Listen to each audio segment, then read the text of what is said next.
अगला सवाल हमारे सामने है कि क्या गुस्ल के वक्त बनाए गए वज़ू से नमाज पढ़ सकते हैं या उसके लिए दोबारा वज़ू करना पड़ेगा। देखिए, गुस्ल में जो अल्लाह के नबी सल्लल्लाहु अलैहि वसल्लम का तरीक़ा है गुस्ल का, उसमें क्या है कि पहले इंसान अपनी गंदगी को साफ़ करे, शर्मगाह वगैरह को साफ़ करे और उसके बाद वज़ू करे, और वो वज़ू बिल्कुल वैसा ही होगा जैसा नमाज के लिए वज़ू किया जाता है। उसमें बाज़ हदीसों में ये है कि पैर को भी साथ में धुल ले, बाद में ये कि पैर को लास्ट में धुले।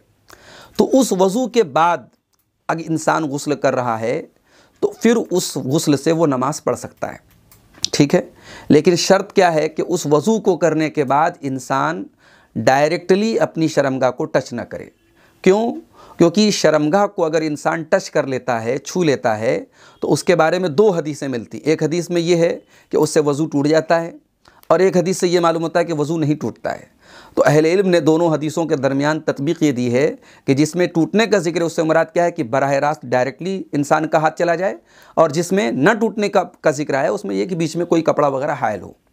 तो नहाने के दौरान, गुस्ल के दौरान इंसान अपने आप को बचाए उस अमल से। अगर उसका हाथ चला गया शर्मगाह तक तो फिर उसको दोबारा वज़ू करना चाहिए। तो इस तरीके से तमाम अहादीस पर अमल हो जाता है। बहरहाल उस वज़ू से नमाज़ पढ़ी जा सकती है इंशाअल्लाह। अगर वो वज़ू नहीं टूटता है, वज़ू करने के बाद इंसान कोई ऐसा काम नहीं करता जिससे वज़ू टूटता हो, तो वो उस वज़ू से नमाज़ पढ़ सकता है, कोई हर्ज की बात नहीं है। अगला सवाल है कि कर्ज़ में दिया हुआ पैसा वापस कैसे लिया जाए। जब कोई कर्ज़ा लेने आता है तो बहुत सारे वादे करता है और यकीन दिलाता है कि इतने दिनों में तुम्हारा पैसा वापस कर दूंगा, और जब दे देते हैं तो फ़ोन तक नहीं उठाता है। क्या अदायगी के लिए ज़ोर ज़बरदस्ती कर सकते हैं? देखिए, कर्ज़ का मसला जो है ये बहुत मुश्किल है। शरीयत में कर्ज़ को कर्ज़ देने पर उभारा गया है। क्यों? क्योंकि कर्ज़ का मामला एहसान का मामला है कि इंसान की माशरे में ज़रूरतें पूरी होती हैं कर्ज़ के ज़रिए। एक आदमी को अल्लाह ताला ने दिया है, दूसरे के पास वो नेमत नहीं है, तो वो अपने भाई की मदद करे कर्ज़ के ज़रिए। तो कर्ज़ जो है ये बिज़नेस नहीं है, कर्ज़ एक एहसान का मामला है, और इसीलिए कर्ज़ में कोई प्रॉफिट कमाना शरीयत में हराम है। कर्ज़ अगर आपने किसी को 100 रुपये दिया है तो आप 105 नहीं ले सकते। 5 रुपया भी आप लेंगे तो वो ब्याज माना जाएगा, सूद माना जाएगा। अब ये है कि कर्ज़ जो है बहुत अच्छी चीज़ नहीं है, क्योंकि जब इंसान कर्ज़ लेता है और वक्त से नहीं चुका पाता है तो झूठे वादे करता है। इसीलिए अल्लाह के नबी सल्लल्लाहु अलैहि वसल्लम कर्ज़ से अल्लाह ताला की पनाह मांगते थे। आप जो नमाज में दुआएं पढ़ते थे उसमें एक अल्फाज ये भी मिलते हैं, अल्लाहुम्मा इन्नी अऊज़ु बिका मिनल मअसमी वल मग़रम। ऐ अल्लाह, मैं तेरी पनाह चाहता हूँ गुनाहों से और कर्ज़ से। और एक हदीस में आप पनाह मांगते थे वज़ल इद्दैन, कर्ज़ के बोझ से मैं तेरी पनाह, यानी कर्ज़ अपने आप में एक बोझ है।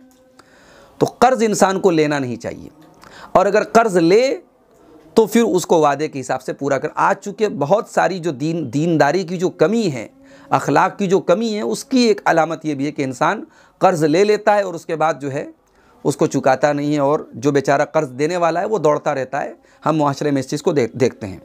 इसलिए कहीं कहीं दुकानदार लोग अपनी दुकान पे लिखते हैं कि यहाँ कर्ज़ जो है, उधार जो है किसको दिया जाएगा? 80 साल वालों को दिया जाएगा, और वो भी उनके माँ बाप से पूछ के दिया जाएगा।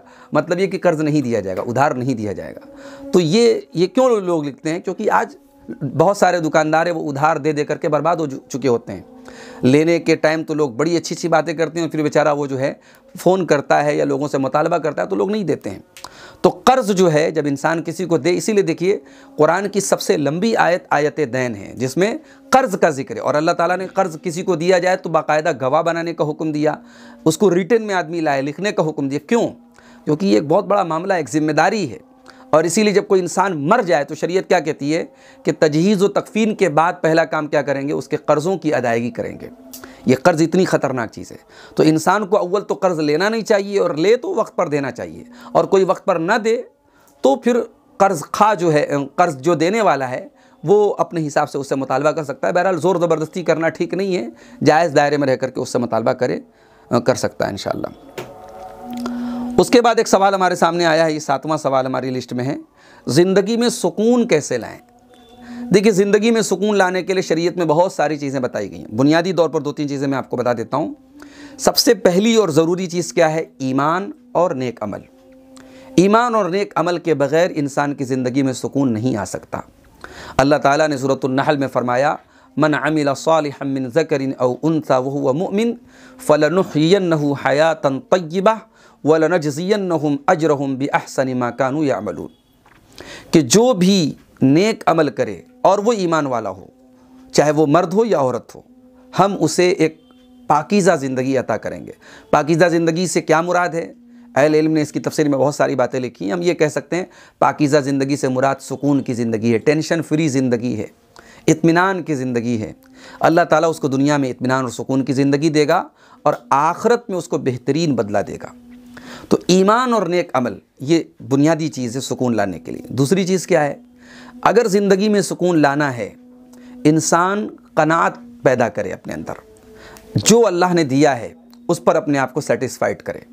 अल्लाह के नबी सल्लल्लाहु अलैहि वसल्लम फरमाते हैं, क़द अफ़लहा मन अस्लमा व रुज़िक़ कफ़ाफ़न व क़न्नअहु अल्लाहु बिमा आता, कि वो इंसान कामयाब है जो इस्लाम लाए और जिसको उतनी रोज़ी मिल जाए जिससे उसका काम चल जाए, उसकी ज़रूरतें पूरी हो जाए, और अल्लाह ताला जो दे उस पर उसको कनात अता कर दे।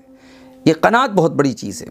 अगर इंसान के अंदर कनात नहीं आएगी वो कभी सुकून से नहीं रह सकता। इसी तरीके से तीसरी चीज़ क्या है अपनी ज़िंदगी में सुकून लाने के लिए? कि इंसान जो है वो अल्लाह ताला का शुक्र अदा करे।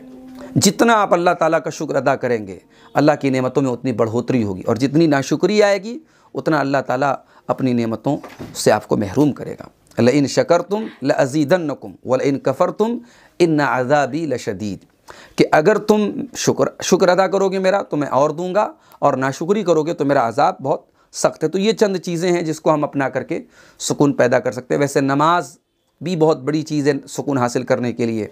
वस्तईनु बिस्सब्रि वस्सलाह, अल्लाह ने कुरान में कहा कि सब्र और नमाज के ज़रिए अल्लाह ताला की मदद तलब करो।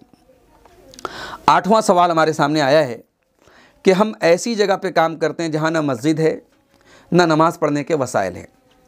अगर हम अपनी नमाज को क़ज़ा करके इशा में सभी को पढ़ते हैं तो क्या ये अमल सही है? बिल्कुल गलत है ये अमल। इन्नस्सलात कानत अलल मुअमिनीन किताबम मौक़ूता, बेशक नमाज वक्त पर अहले ईमान पर फ़र्ज़ है। अगर आपका काम ऐसा है कि वो काम आपको सारी नमाज़ों को तर्क करने पर मजबूर कर रहा है, ऐसे काम को आप छोड़ दीजिए। ऐसे काम को बिल्कुल छोड़ दीजिए जिस काम की वजह से आपको 4 टाइम की नमाज़ों को छोड़ना पड़े। कभी कभार कोई ऐसा मामला आ जाए, सफ़र में इंसान गया है या कोई ऐसा मामला आ गया कि कई वक्त नमाज़ें छूट गई और फिर उसको वो बारी बारी क़ज़ा कर रहा है, तो अलग मसला है। लेकिन इसको ज़िंदगी की एक जॉब बना ले इंसान, तो ये बहुत बड़ा फितना और आजमाइश है। अल्लाह ताला कुरान करीम में अपने नेक बंदों का जिक्र करते हुए क्या फरमाता है? रिजालुल्ला तुल्हीहिम तिजारतुन वला बैउन अन ज़िक्रिल्लाहि व इक़ामिस्सलाति व ईताइज़ ज़काति यख़ाफ़ून यौमन ततक़ल्लबु फ़ीहिल क़ुलूब वल अबसार, कि मेरे नेक बंदे वो होते हैं जिनका कारोबार, जिनका लेन देन उनको अल्लाह के ज़िक्र से और नमाज से गाफिल नहीं करता है। वो उस दिन से डरते हैं जिस दिन दिल और आँखें उलट पलट जाएंगी। दिल अपनी जगह नहीं रहेगा, आँखें अपनी जगह नहीं रहेंगी। तो नमाज हमें वक्त पर पढ़ना है, और ऐसा काम जो आपको नमाज से रोक रहा है ये बहुत बड़ी आपके लिए आजमाइश है। इस काम को हमें और आपको छोड़ देना चाहिए। उसके बाद अगला सवाल हमारे सामने जो आया है, 9वां सवाल, एक इंसान एक गाय या एक ऊँट या एक बकरा अपनी तरफ से कुर्बानी दे सकता है या नहीं दे? बिल्कुल दे सकता है। एक बकरी की कुर्बानी एक आदमी की तरफ से और पूरे अहल वायाल उसके जो उसकी फैमिली है। अगर एक फैमिली में कई लोग हैं तो अलग अलग फैमिली की तरफ से अलग अलग बकरे की कुर्बानी करना पड़ेगा, लेकिन एक बकरे की कुर्बानी एक पूरी फैमिली की तरफ से हो सकती है। हज़रत अबू अय्यूब अंसारी रज़ी अल्लाह ताला अन्हु की रिवायत है, और सही रिवायत है, कि अल्लाह के नबी सल्लल्लाहु अलैहि वसल्लम के दौर में एक बकरी की कुर्बानी एक आदमी अपने पूरे घर वालों की तरफ से कर लेता था। इसलिए एक बकरी की या इसी तरीके से एक गाय या एक ऊँट वगैरह की कुर्बानी एक इंसान अपनी पूरी फैमिली की तरफ से कर सकता है। उसके बाद अगला जो सवाल आया है कि शिर्क क्यों माफ़ नहीं किया जाएगा? इसका एक जवाब तो ये है कि ला युसअलु अम्मा यफ़अल, अल्लाह ताला जो करता है अल्लाह ताला से कोई पूछ नहीं सकता, बंदों से पूछा जाएगा। बंदे अपने अमल के जवाब दे हैं, अल्लाह किसी को अपने अमल का जवाब दे नहीं। एक जवाब तो ये है, जब अल्लाह ने ख़ुद कह दिया इन्नल्लाह ला यग़फ़िरु अन युश्रक बिही व यग़फ़िरु मा दूना ज़ालिका लिमन यशा, कि अल्लाह ताला शिर्क को माफ़ नहीं करेगा, उससे कमतर जो गुनाह है उनको माफ़ कर देगा। अल्लाह का ऐलान है, तो ठीक है, अल्लाह का ऐलान है, बात ख़त्म। हम ये पूछने वाले कौन होते हैं कि अल्लाह माफ़ क्यों नहीं करेगा? एक जवाब तो ये है।